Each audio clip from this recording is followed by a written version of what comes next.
Gaming is bigger than ever. Billions of players, billion-dollar releases, esports, streaming, cosplay, film adaptations. It's a golden age for playing. But when it comes to talking about games, the people who cover them, critique them, document their stories, they're vanishing. Over 200 video game journalists have left the industry in just 2 years. So how did gaming become more alive than ever, while gaming journalism is on life support? According to data shared with VGC, over 100 journalists from major gaming outlets have left and not returned to media in the last 24 months. That's about a quarter of the entire games media workforce gone. Game Informer shut down after 33 years.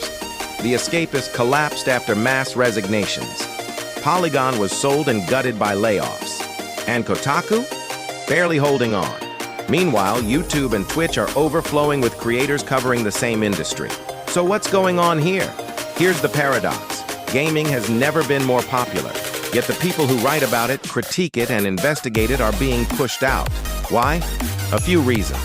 Ad revenue is collapsing. Media outlets depend on ads and traffic, but platforms like YouTube, TikTok, and social media have absorbed most of that ecosystem. Google and AI are changing search. When algorithms rewrite guides or surface AI summaries, the original reporting gets buried. Corporate consolidation. Big media companies treat gaming sites like disposable assets.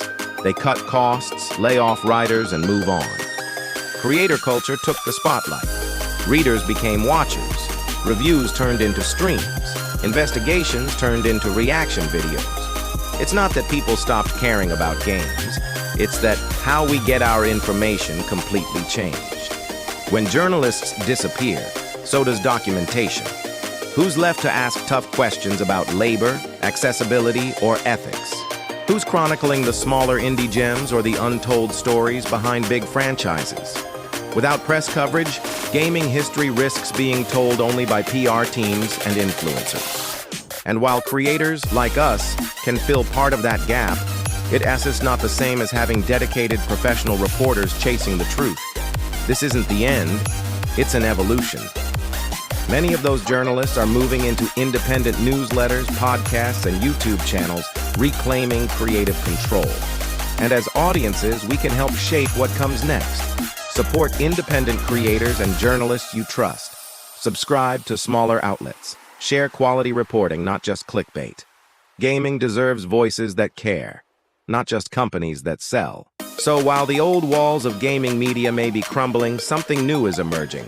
More diverse, more personal, and maybe even more honest. Let's make sure the people who love games still get to tell their stories. Because if we don't, the only ones left talking about gaming will be the ones selling it. If you found this interesting, drop a comment. Do you still read gaming news? Or have you switched entirely to creators and podcasts? And as always, stay curious, stay critical, and I'll catch you in the next one.